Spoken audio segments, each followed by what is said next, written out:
In this video, we're going to look at how to calculate effect size in Excel. I want to do a little bit of background information just from an educational standpoint. So, effect size in education is probably most well known with John Hattie and this concept of visible learning. Essentially, he was asking the question of how do we know that what we do in the classroom actually has a positive effect on student learning? There's so many things that we do, and what he sought was to find a statistical measure which showed which things actually did work versus which things we think may work, but may actually not have that big of an effect. So effect size is a statistical formula that quantifies the difference between two groups, a control group, as you can see here like in B1, versus an experimental group. The formula is pretty simple.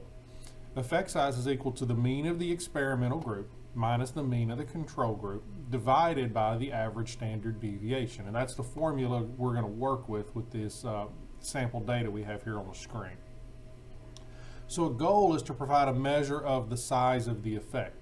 The smaller the number, the less effect there is. The larger the number, the greater their effect. So another way to put this would be to say that lots of things have an effect, but which ones are truly worth pursuing in the classroom itself? So in analyzing the data, how do we know what has a little effect and what has a great effect? So basically, anything below 0.39 has very little effect on student achievement. Things that are in the 0.4 to 0.69 range, these would be average. And then things that are 0.7 and above, these are things that have a significant effect on student achievement. And these are the things, of course, that we would want to pursue above others. In 2016, Hattie published that teacher credibility had an effect size of 0.9. So that would suggest that it's an important factor in student achievement. So when students see what you do and in your classroom believe you to be credible, that has an important effect on their achievement. So how do you calculate this effect size? How do you run this formula? Well, so I've got a scenario here. Suppose you decide to find out what teaching methods you use are the most effective. Calculating the effect size would help you to answer that question and to give you a statistical answer to determine if what you do really makes a difference. So basically we take two different classes. We have our control group and we have our experimental group. We're going to teach the same content to both groups. However, we're going to teach our control group in a method we've always used, and the experimental group will teach in a new method. We'll do some new ideas or some new things that we think may improve student achievement. So we go through with our experiment for the unit of study, and then we give a test. So these scores here, these represent the average, well, the scores of the students in the class. So these are their test scores. So here's the mean, the average, which of course we use a formula equals average, and then we do the average of the two. So the control group average was a 75.4. The experimental group average was an 84.4.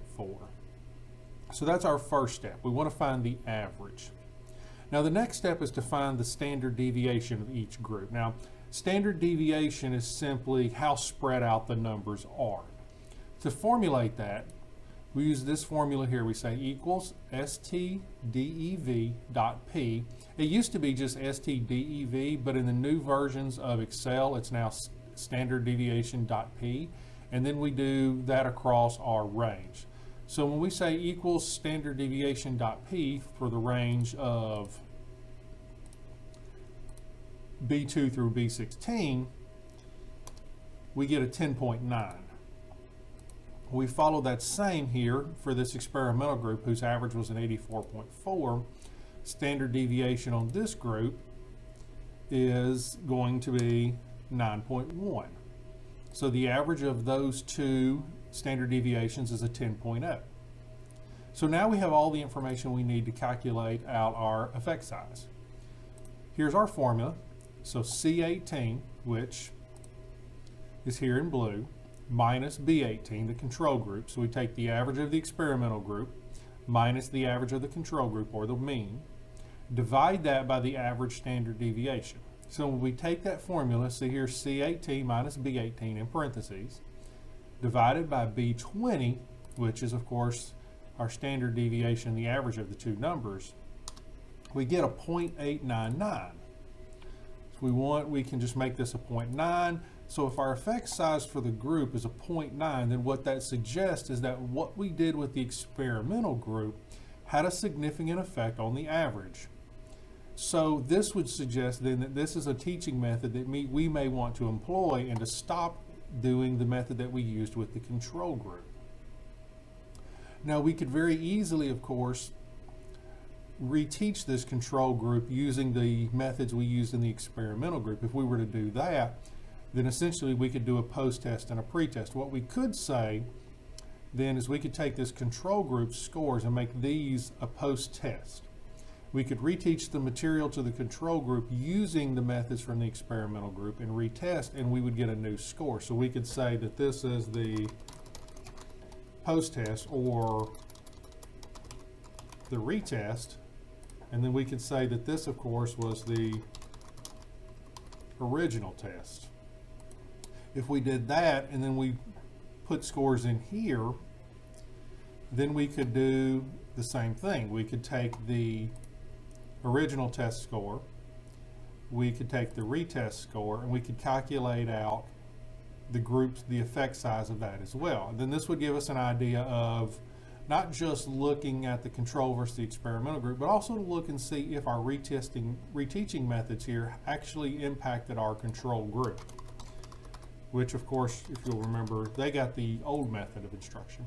So that's how you can use Excel to do this effect size. And remember, here's the formula, pretty simple. The key point being here is to find the standard deviation, which you see as this formula here, equals ST DEV. And it's pretty simple because when you go in to type this in, if you just do equals ST, then you can find ST DEV right here. And then it just asks for the numbers, highlight them, and there we go. That gives us our information. Then of course it's just a matter of reducing down the decimal points as far as you want to go. So that is how you calculate effect size.